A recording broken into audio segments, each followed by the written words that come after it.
정말 나를 위한 삶을 살고 계십니까? 입니다. 오늘 말씀을 듣고 계시는 모든 성도님들, 그리고 또 온라인으로 유튜브로 계속해서 보고 계신 분들, 또 먼 미래에 영상을 돌고 돌다가 또 보실 분들까지 전부 다 내가 무엇인지, 내가 어떤 것을 누구를 위해서 살고 있는지, 나를 위해 살고 내 이득을 위해서 살고 있다곤 하지만 이게 과연 내 인생이 맞는지 되돌아보시면서 오늘 말씀에 같은 은혜를 받길 바랍니다. 서론으로 문제의 근본이 있었어요. 언제나 문제에는 근본이 있었어요. 우리가 또 왕 이름을 써놓긴 했는데 여기 보면 아하시아라 그래서 이스라엘에도 있고 유다에도 있지 않습니까? 주보를 보시면 동명이인이에요. 동명이인입니다. 오터가 아니라 동명이인이니까 둘이나 있는 거죠. 우리가 지금 이렇게 해서 좀 어려운, 원래 역사 어렵지 않습니까? 역사서를 지금 하고 있는데 성경에서 구약의 사무엘상부터 역사서라고 해요. 사무엘 상하 이제 끝났고요. 이제 열왕기상이 오늘 끝납니다. 그런 오늘 시점에서 한번 잘 생각해 보세요. 잘 하다가 한 번 잘못해서 하나님이 왕권을 끌어내리시거나 재앙을 일으키는 거 보셨습니까? 우린 다 그렇게 배웠어요. 근데 성경을 지나오니까 깨달아지는 거죠. 아, 하나님이 절대 한 번에 막 너 이거 잘못했어, 너 죽어. 너 이거 잘못했어, 왕권 내려놔. 그러신 적이 없어요. 하나님은 그러신 적이 없습니다. 그 사람의 실패가 한 번의 실수로 인생이 끝나는 실패를 겪게 하지 않으세요. 언제나 늘 하던 고질적인 문제 때문에 망한 겁니다. 늘 그 고질적인 것 때문에 문제였어요. 다윗은 자신이 아니라 타인에 대한 공감 능력이 떨어져서 젊을 때부터 계속 문제를 겪고요. 솔로몬은 지혜의 왕이긴 했는데 사람이 지식을 먹어야 되는데 어느 순간부터 지식한테 먹혀 들어가면서 계속 문제가 생겼어요. 그러면서 나라를 분단시키고요. 이 분단된 나라의 왕들은 왕권을 합리적으로 하나님을 버리고 나라를 시작하면서 우상 숭배를 데려옵니다. 그런 결과로 하나님이 반란을 일으키셔서 그 왕족이 진멸하게 돼요. 종족이 가문이 완전히 멸망하게 돼요. 그걸 봤다면 아 그래 우리는 우상 숭배하지 말자. 우린 하나님이 원하는 대로 나라를 섬기자 해야 되는데 똑같은 짓을 해요. 똑같은 행동을 반복해요. 그래서 또 반란이 일어나고 또 집안이 멸망당하고 이걸 계속 되풀이합니다. 이런 걸 보면요. 100년 전 일이나 1000년 전 일이나 아무리 지나도 과학과 학문이 발전해도요. 성경이 말하는 문제는 다를 게 없이 똑같아요. 똑같습니다. 언제나 우리 인간이 겪는 문제의 근본이 똑같아요. 근데 이 문제를 계속 방치하는 게 문제예요. 이제 바다에 배가 이제 나무 배가 떠 있을 때 나무 배가 터졌어요. 그러면 주변에 물이 샌다고 주변 벽만 막으면 언젠가 수압이 터져서 그 벽까지 다 터져 버립니다. 근본을 막아야죠. 근본을 수리해야 되는 거죠. 그런 것처럼 우리는 답을 알고 있습니다. 가장 먼저 해야 되는 게 무엇이죠? 우상숭배부터 꺾는 겁니다. 하나님 외에 내가 더 우선으로 생각하는 것들을 먼저 끊어야 돼요. 그리고 하나님이 무엇을 원하시는가를 질문해야 되고요. 하나님이 하신 말씀을 가지고 남 인생을 살아주는 게 아니라 진짜 내 인생을 살아야 됩니다. 이게 우리가 지금까지 봤던 역사서였어요. 이게 안 되면요. 우리가 뭘 해도 실패의 역사를 되풀이하는 겁니다. 했던 행동 또 하고 안 됐던 거 왜 안 되지 하면서 또 안 되고 이게 반복될 거예요. 그래서 여러분 오늘 좀 내 인생의 근본적인 부분들을 살펴보시는 시간 되시기 바랍니다. 본론으로 들어가겠습니다. 가장 첫 번째로 내가 듣고 싶은 말을 듣기 위해 살고 계시진 않으십니까? 22장에 이제 들어가면 오늘 22장만 볼 건데 우리가 지난주에 하나님께서 선지자를 보내셔서 아합에게 계속 기회를 줘요. 그 중 하나가 나라가 완전 망할 뻔한 적이 있었는데 그 전쟁에서 승리하게 하신 일이 있었어요. 하나님의 말씀 덕분이었죠. 그래서 승리를 하긴 했는데 아합은 여전히 하나님의 말씀에 순종하진 않아요. 이게 항상 고질적인 문제죠. 그래서 뭘 했죠? 전쟁하던 적군의 왕을 잡았는데 살려줍니다. 그리고 그 왕이 쳐들어와서 빼앗았던 그 땅 제가 돌려드리겠습니다. 나를 살려주셨으니까 제가 이 땅 다 돌려드릴게요. 라고 하고 돌아갔는데 입을 싹 닫는 거예요.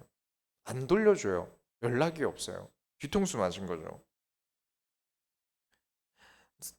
아하방은 생각했을 거예요. 아, 잘 됐네. 땅도 차지하고 전쟁도 없고 연합군도 생기고 잘 된 거 아닌가? 이제 전쟁 더 안 해도 되고. 하지만 이렇게 뒤통수를 맞게 되니까 이 아하방이 다시 전쟁을 하려고 합니다. 다시 전쟁을 하려고 해요. 그래서 하나님의 말씀을 들어야 됩니다. 이후에 후회할 일이 생기고 더 큰 문제가 오기 전에 가장 근본적으로 하나님의 말씀부터 듣고 근본적인 문제부터 해결을 해야 돼요. 그래서 기어코 인도받으라는 겁니다. 왜냐? 하나님이 이 세상의 설계자세요. 하나님이 이 세상을 만드셨고요. 하나님이 이 세상을 운영하고 계세요.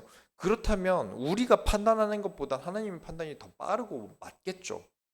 그렇죠. 어차피 하나님의 뜻대로 되니까요. 그렇기 때문에 인도를 받아야 되는데 아합은 하나님 때문에 승리했는데도 불구하고 그러면 앞으로도 하나님의 말씀 따라가면 승리하겠구나 하고 마음을 고쳐 먹어야 되는데 여전히 그렇지 않습니다. 오늘 오랜만에 남유다가 또 나오는데 우리가 전에 보았던 선한 왕이 있지 않습니까? 아사 왕이라고 있어요. 자기 어머니라고 할지라도 우상 숭배의 권력자기 때문에 어머니를 내친 사람이에요. 그리고 하나님을 올바르게 섬기고자 하니까 그 위에 나라는 50년 동안 왕이 5번 바뀔 때 이 사람은 41년 동안 혼자 통치를 합니다. 하나님이 계속 보호하시고 이 나라를 인도하셨다는 거죠. 그래서 나라의 기틀을 잘 다려놓고 그 아사 왕 다음 후계자인 여호사밧이라는 왕이 이 북이스라엘과 연합을 했어요. 그전 왕들과 다르게 연합을 했습니다. 어떻게 하냐면 이 아합 왕의 딸이랑 그리고 이 여호사밧 왕의 아들이 결혼을 합니다. 이게 이후에 엄청나게 큰 문제를 가져와요. 이건 이후에 살펴보기로 하겠지만 아합이 지금 어떤 상태인지를 생각 안 하고 결혼을 시킵니다. 지금 이스라엘이 어떤 상황인지 고려하지도 않고 결혼을 시킨 거예요. 무엇 때문에 그랬죠? 왕권 때문에 그러겠죠. 국력 때문에 그럴 거예요. 나라가 연합을 해놔야 좀 힘이 세 보일 테니까요. 그래서 한참 우상숭배가 가득한 이스라엘에 한참 우상숭배가 가득한 아합 왕의 딸과 결혼을 시킵니다. 이게 나중에 진짜 큰 문제가 돼요. 합리적인 방법이지만 뭐 결혼해서 뭐 할 수 있겠어라고 생각할 수 있겠지만 한 나라의 왕비는 할 수 있는 게 많습니다. 그래서 큰 문제를 가져다 오고요. 나쁜 문화들이 이스라엘에서 북이스라엘에서 남유다로 차근차근 문제들이 넘어옵니다. 22장 5절을 보면 지금 여호사밧 왕이 아합 왕 당신이 먼저 하나님이 무슨 말씀을 주실지 선지자에게 물어보세요라고 합니다. 그런데 지금 북이스라엘에 제대로 된 선지자가 몇 명이나 있겠습니까? 대부분 정치에 쓰이는 사람이에요. 지금 현대식으로 말하면 이 사람들은 선지자라고 하기보다 가짜 언론에 가까워요. 이렇게 권력자의 비위를 맞추기 위해 있는 언론과 같은 거예요. 그 사람들은 당연히 왕이 좋아할 만한 대답을 하겠죠. 아합 왕이 전쟁을 하고 싶어 하니까 가서 전쟁하면 됩니다. 라고 선지자들이 자꾸 얘기를 해요. 근데 여호사밧은 하나님을 그래도 잘 섬겼던 왕이라 이건 아니다 싶어서 다시 물어봅니다. 이스라엘에 제대로 된 선지자 없습니까? 라고 물어보니까 아합이 뭐라고 말하냐면 우리가 오늘 읽은 본문이죠. 22장 8절에 이스라엘의 왕이 여호사밧 왕에게 이르되 아직도 이물라의 아들 미가야 한 사람이 있으니 그로 말미암아 여호와께 물을 수 있으나 그는 내게 대하여 길한 일은 예언하지 아니하고 흉한 일에만 예언하기로 내가 그를 미워하나이다. 여호사밧이 이르되 왕은 그런 말씀을 마소서. 내가 듣고 싶은 말을 하지 않는 선지자라 싫대요. 내가 듣고 싶은 말을 안 하는 목사님 싫습니다. 이런 교회들도 있어요.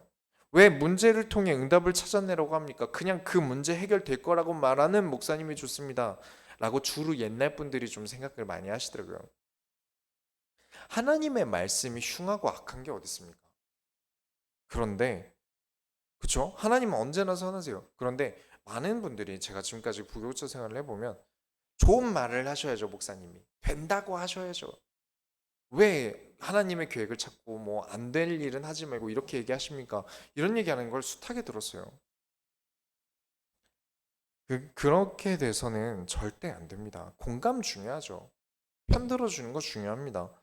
뭐, 뭐 남자친구나 썸 타는 남자한테 뭐 여자친구가 직장 상사가 너무 힘들게 뭐 직장 상사가 날 이런 것 때문에 괴롭히고 이런 얘기를 하면 남자가 네가 군대를 안 갔다 와서 그래. 그건 계급 체계가 맞지 않는 거야. 라고 말하면 안 되죠. 그렇죠. 공감이 떨어지는 거예요. 여자친구가 그걸 바래서 말하는 게 아니지 않습니까? 그런데 공감 중요하고 다 좋은데 인간관계에서 너무 중요한데 우리가 하나님께까지 그걸 바라야겠습니까? 내 인생을 진짜 이끌고 계시는 하나님께 제가 하고 싶은 게 있으니까 제 비위 맞춰주세요. 가 옳습니까? 근데 많은 분들이 신앙생활을 그렇게 하세요. 그렇게 그래서 하나님이 나에게 맞춰주실 때가 있으시죠. 말씀이 내 마음에 쏙 들어요. 내 마음에 너무 맞아요. 할 때가 있어요. 그렇게 은혜 받고 나간 다음에 과연 그분들이 그 말씀 가지고 살아갑니까? 그게 또 문제예요. 좋다. 공감받았다. 하고 그 말씀을 삶에 옮기지 않아요. 그래서 우리는 무엇이 중요합니까? 하나님의 말씀을 내가 듣기 좋은 말, 듣기 싫은 말 걸러듣는 게 아니라 하나님 말씀 그 자체로 권위를 가져야 하는 겁니다. 권위 있는 하나님의 말씀으로 듣는 이유가 있어요. 절대적인 하나님의 명령으로 들을 이유가 있는 겁니다. 그렇지 않으면 내가 가려들어요. 이건 싫고 이건 좋고. 그렇게 권위를 무시해버리고 하나님의 말씀의 권위를 땅바닥에 떨어뜨리니까 그 왕들이 열왕기상 열왕기 하에 계속해서 박살이 나는 겁니다. 오늘도 왕이 박살날 거예요. 두 번째로 보겠습니다. 자기를 위하여. 이게 또 문제죠. 자기를 위하여. 서로 이해관계가 맞으니까 인간관계를 하고 있지만 내게 듣고 싶은 말을 듣길 원하는 사람이 있고요. 이 사람을 이용하기 위해서 자기를 위하여 이 사람한테 맞춰서 말하는 사람이 있어요. 이런 인간관계를 나 좋은 대로 서로 좋은 게 좋은 것이 하다가 사람들이 실패해요. 세상적으로도 그렇더라고요. 복음을 몰라도 비위 맞추려는 사람, 또 비위 맞춰 받기를 원하는 사람들 때문에 문제가 생겨요. 11절을 보면 이스라엘이 아합이 아주 좋아하는 시드기야라는 눈에 띄는 선지자가 있었어요.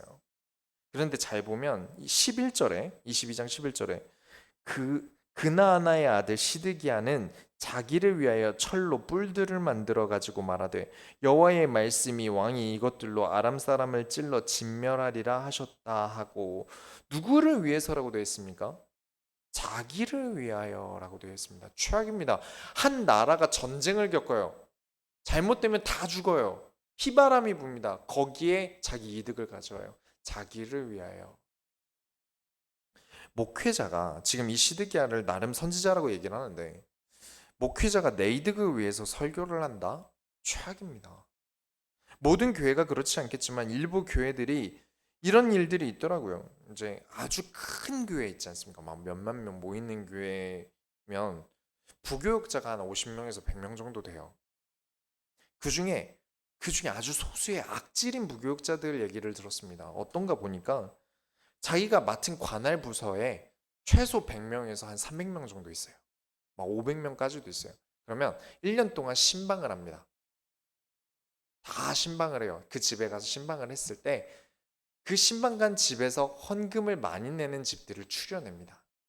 그리고 안 내는 집들을 추려내요. 그런 다음에 많이 내는 집들을 매일마다 이제 방문을 합니다. 해도 이 사람은 계속해서 방문을 하는 거지만 방문 받는 사람은 한 세 달, 네 달 만에 한 번씩 오는 거예요. 어쩌다 한 번 오는 거죠. 그래서 헌금 내기가 부담스럽지 않고요. 그렇게 해서 1년 동안 자기 사례비는 적은데 모아놓는 부가 굉장해요. 돈 많은 집은 막 헌금 막 10만 원, 20만 원씩 하는데 그걸 매일마다 간다고 생각해 보세요. 그걸로 돈을 모으더라고요. 대신방 헌금에 대해서는 좋다고 생각합니다. 왜냐? 힘들게 와서 예배 드리고 말씀 주시고 그럼 차비 정도는 줄 수 있다고 생각해요. 문제는 이 사람의 이 집에 하나님이 원하시는 계획을 가지고 신방을 간 게 아니라 내 이득을 위해서 자기를 위해서 신방을 갑니다. 그게 정말 악질을 하는 겁니다. 거기 가서 뭐라고 할까요? 뭐라고 하겠습니까? 하나님의 말씀이라면서 설교할 거 아닙니까?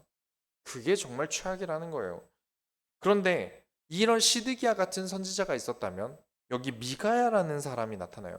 이 사람은 정신 상태가 다릅니다. 미가야를 데리러 간 사신이 좀 우리 왕한테 좋은 얘기 좀 하세요. 다 분위기가 그런데 당신이 여기서 다른 말 하면 안 됩니다. 이러는 거예요.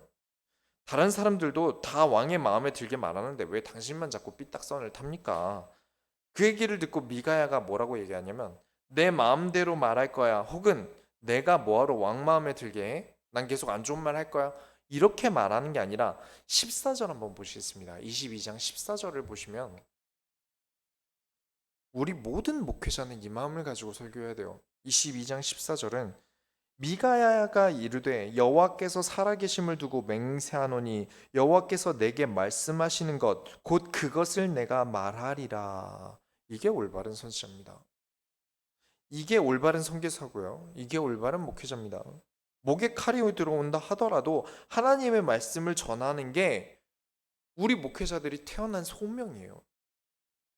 그래서 미가야는 가서 왕을 만나는데 15절 17절을 또 보시면 이번에는 미가야 선지자가 가서 전쟁하면 승리한다고 말을 해요.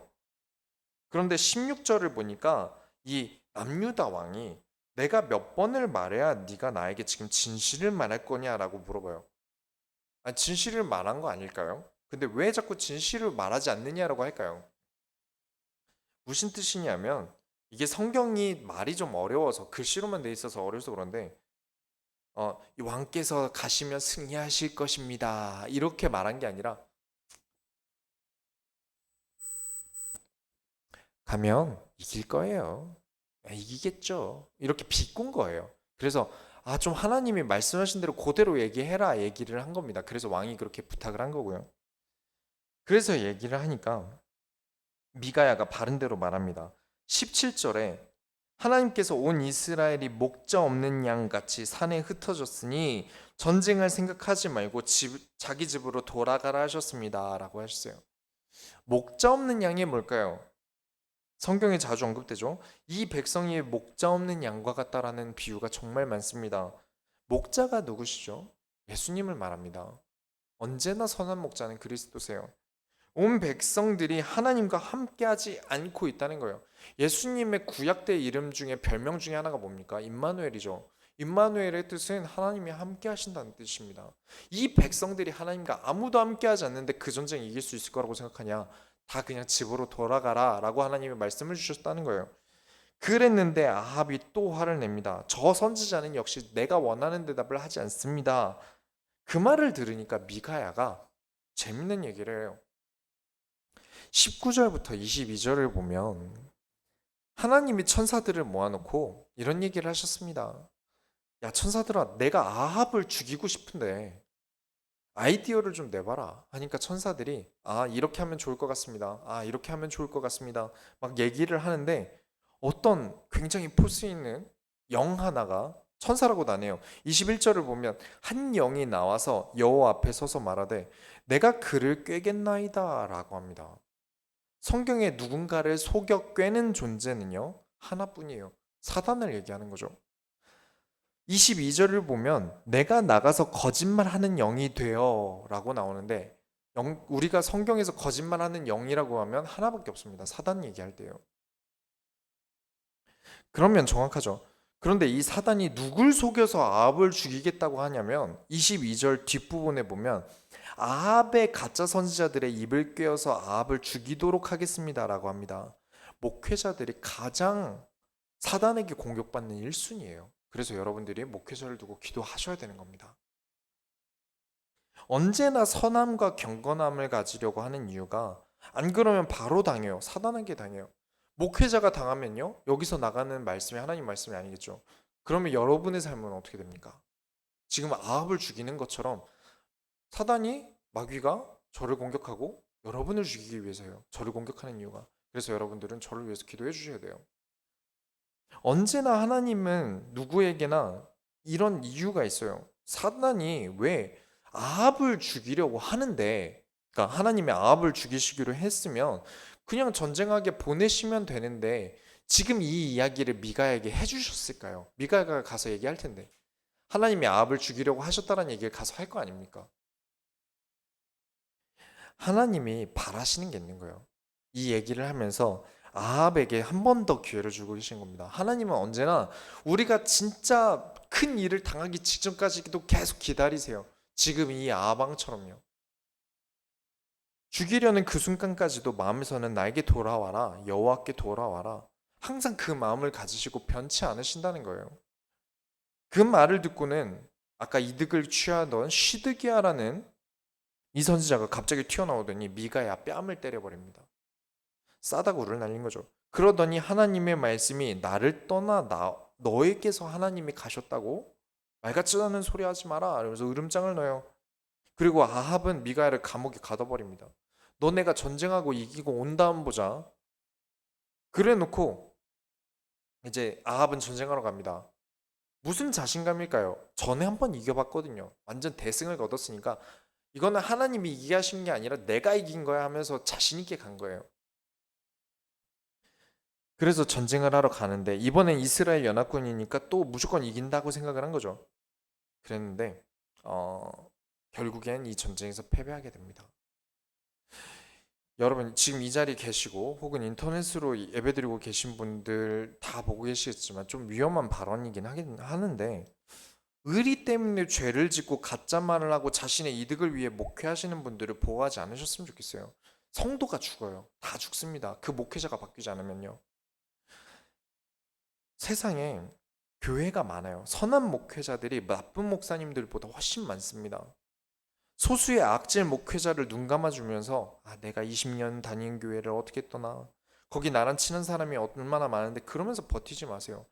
하나님이 더 소중하십니까? 목회자가 더 소중하십니까? 이단 사이비 같은 교회에서 버티고 있지 마세요. 이건 아닌데 하면서 이 세상에 목회자로서 하나님을 사랑하는 성도들이 더 많길 바랍니다.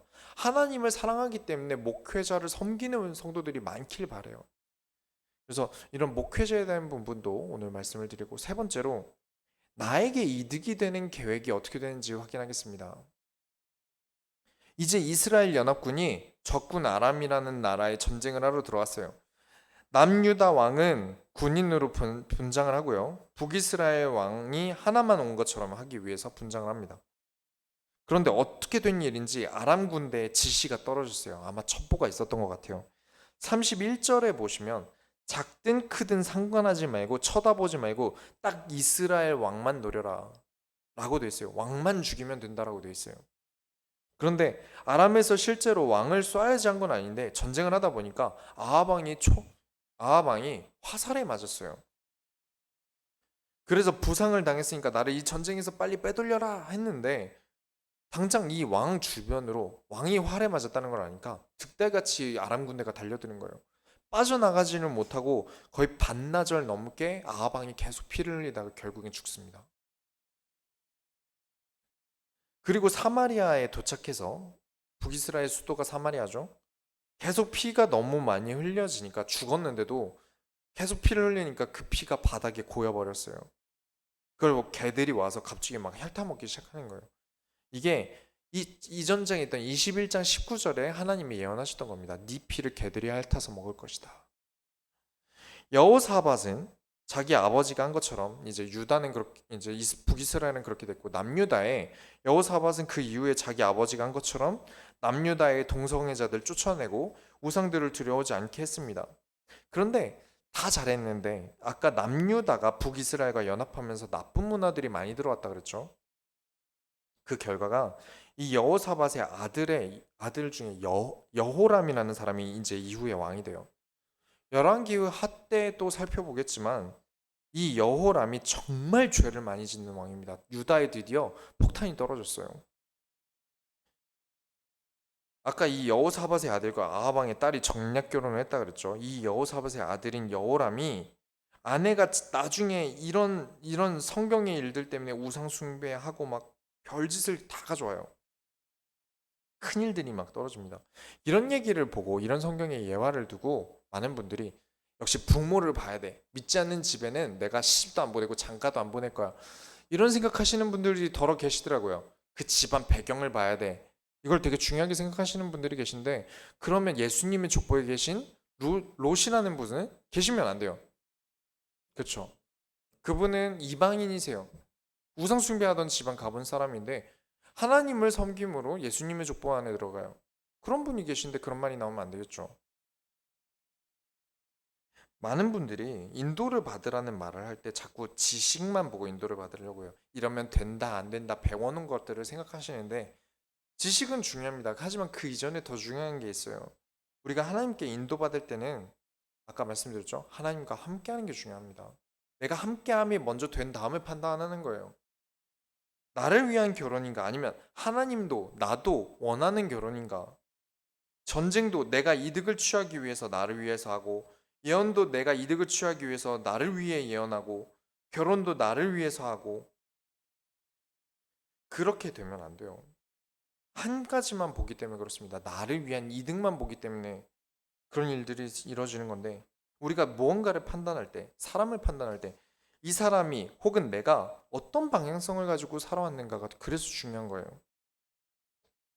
내가 정말 친하게 지낼 친구가 애인이 결혼할 사람이 나와 함께하는 목회자가 자신을 위해 나를 위해 사는 사람인가 아니면 나 자신을 위해 하나님을 위해 사는 삶인가 그걸 보고 판단하셔야 됩니다. 어느 정도 거리를 두셔야 돼요. 이 사람이 하나님도 모르고 아무것도 모른다. 너무 선이 가까우면요. 어느샌가 나를 칩니다. 오늘 성경에서 본 그런 내용들처럼요. 이번 주 주일에도 말씀을 드렸죠. 지난주 주일에 말씀드렸죠. 개념이 어려워서 다시 설명을 드리는데 하나님 자녀가 되고 나는 내 인생을 안 산다. 하나님의 인생을 살겠다라고 말하는 건 정답이 아니에요. 한 세모 정도 됩니다. 그러면 목사님이 말하는 하나님을 원하시는 대로 산다는 건 뭡니까? 내 인생 없다, 하나님의 인생을 산다가 맞는 말 아닙니까? 라고 생각하실 수 있는데 결국 하나님이 시키는 것대로 사는 것도 내 인생 사는 게 아니지 않냐라고 반문하실 수 있습니다. 그거는 정말 하나님을 모르는 말이에요. 하나님의 말씀에 한 번도 인도받은 본 적이 없기 때문에 그런 말이 나오는 거예요. 성경을 보면 하나님은 말씀을 주실 때 명확하게 안 주세요. 너 이렇게 딱 해. 이거 이렇게 하면 이렇게 될 거고 이렇게 하는 건 이런 이유 때문이라면서 이유를 설명하지 않으세요. 자, 너는 가서 해라. 이러고 끝나시는 경우가 대부분이에요. 애매하게 주세요. 또 강단에서 많은 분들이 이제 주일날 강단 말씀을 들으러 올 때 또 똑같은 얘기 하겠지.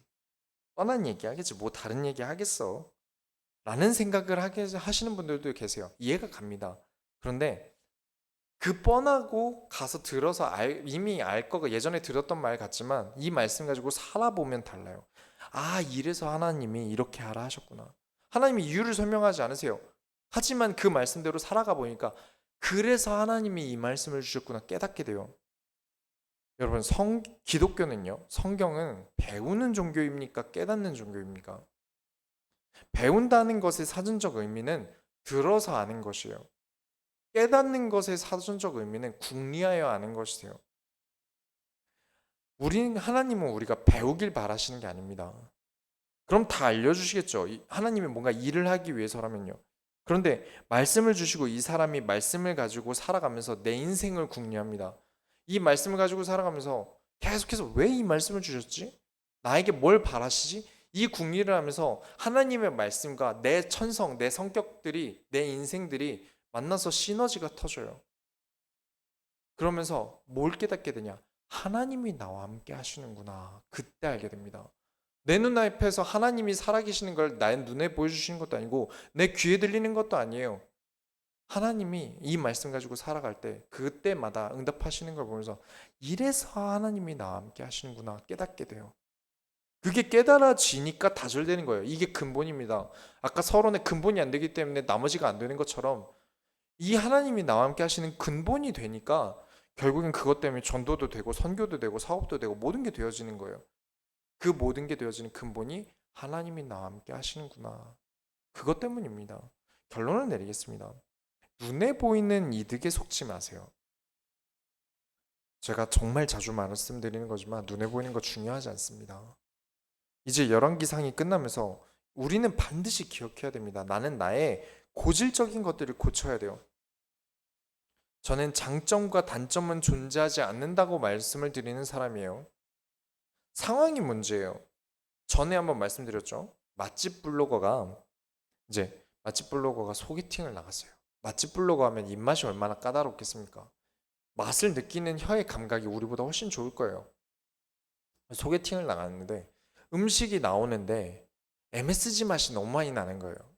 그리고 이제 코스 요리인데 디저트가 너무 안 어울리는 게 나와서 갑자기 이제 이 식당을 까기 시작하는 거예요. MSG 맛이 너무 많이 나요. 그리고 후식도 너무 안 맞아요. 이 얘기를 계속하니까 소개팅 나온 여자분이 질려서 나갔어요. 왜냐? 소개팅하러 온 자리지 맛 얘기를 하러 만난 게 아니지 않습니까? 이거는 그냥 빌미고 서로 얘기를 하러 온 건데. 그래서 질려서 나가서 막 이제 소개팅 주선자에게 막 뭐라고 하는 거죠. 장점입니다. 맛에 대해서 잘 느끼는 건 장점이에요. 하지만 상황에 맞지 않기 때문에 단점이 되는 거예요. 여러분이 가지고 계신 어떤 것도 단점 없습니다. 단 상황에 맞추지 못할 뿐이에요. 그리고 또 요즘에 예전에는 이제 아이들이 야한 걸 보다 걸리면 큰일 나지 않았습니까? 난리가 났어요. 집안 어른들이 와가지고 막 너 그러면 안 된다 이랬는데 요즘에 현대에는 만약에 내 아들이 야한 동영상을 보다 걸렸다 그러면 감사하셔야 됩니다. 아 다행이다 하셔야 돼요. 왜냐면 요즘 동성애가 너무 판이 쳐서 남자가 아니라 여자를 좋아한다는 걸 내가 확인한 거 아닙니까? 부모가 확인한 거예요. 그럼 너무 다행이죠. 상황이 항상 문제예요. 근데 여러분 그 상황은 누가 쥐고 계십니까? 천지 만물을 창조하신 하나님께서 쥐고 계세요. 그러니 하나님의 말씀에 인도를 안 받는 게 너무 손해죠. 진짜 나를 위해 사는 길은 나 좋아하는 말만 하는 사람, 눈에 보이는 그 사람 쫓는 게 아닙니다. 진짜 나를 위해 사는 길은 눈에 보이지 않는 하나님과 함께 하는 데 있어요. 그런데 하나님과 함께 하는 길은 매 주일마다 하나님이 주시는 말씀을 듣는 것 외에는 없습니다. 하나님의 선택은 언제나 말씀에 있었지 기적에도 없었고 재앙에도 없었어요. 하나님이 우리와 함께 하시는 기준은 언제나 하나님의 말씀에 있었습니다. 눈에 보이는 이득 따라가면 아까 사단 이야기 말씀드렸죠? 여러분 바로 속습니다. 눈에 보이는 거에 속이기 너무 좋아요. 나를 죽이는 함정은 언제나 눈에 보이게 있지 않습니다. 누가 덫을 놓는데 내가 덫이다 티나게 놉니까? 그렇죠? 덫을 숨겨놓고 그 위에 먹이나 낚시할 만한 것들을 티나게 놓는 거죠. 그렇죠. 누가 덫을 그렇게 티나게 놉니까? 눈에 보이는 것만 쫓아가면 와 먹을 거다고 짚는 순간 잡히는 겁니다. 함정에 빠지는 거예요. 눈에 보이지 않는 것에 대해서 경계가 없으면 여러분 큰일 나요. 눈에 보이는 것만 쫓아가시면 큰일 납니다. 근데 왜 그렇게 눈에 보이는 것에 속을까요? 사람은 쉽게 속을까요? 이유는 결국 내가 나를 위해 살기 때문에 그래요. 내가 원하는 것이 눈앞에 있기 때문에 망설임이 없는 겁니다. 내가 원하는 것이 눈앞에 딱 있기 때문에 두려워하지 않는 거예요. 그래서 속는 겁니다. 눈에 보이는 것을 중요하게 생각하지 않으시고 눈에 보이지 않는 것을 중요하게 생각하셔야 돼요. 그래서 여러분 나 좋은 것을 위해 살기 때문에 쉽게 속기 때문에 여러분 누구를 위해 살고 계십니까? 내 이득을 위해 사는 게 과연 나를 위한 삶이긴 합니까? 나를 위한 삶을 사시되 무엇이 나를 위한 삶인지 한번 고민해 보세요. 진짜 나를 위한 게 나를 위한 것이었습니까? 당장 돈에 대한 유혹 때문에 하나님을 버리는 게 나를 위한 것입니까? 그래도 가족이라면서 가족이 하는 학대를 참는 게 옳습니까? 다 눈에 보이는 것 때문에 내가 고장나 있는지를 모르시더라고요. 그래서 늘 강조합니다. 눈에 보이는 것 중요하지 않습니다. 몇 번을 강조해도 부족하지 않아요. 눈에 보이지 않는 하나님과 함께 하세요. 그리고 무엇이 옳은지 눈에 보이지 않는 것을 분별하세요. 그렇게 하신다면 여러분은 진짜 나를 위한 삶을 살고 계신 겁니다. 여러분 삶에 하나님의 살아계신 증거가 가득하길 바랍니다. 우리가 하나님의 손을 이뤄드립시다. 기도하겠습니다. 하나님, 오늘 말씀을 보면서 나를 위한 인생이 아니라 내가 눈앞에 보이는 당장의 것을 원하는 삶이 아니라 눈에 보이지 않는 것까지 하나님이 원하시는 것까지 깨달아서 진짜 나를 위한 삶을 살게 하여 주옵소서. 살아계신 예수 그리스도의 이름으로 기도드렸습니다. 아멘.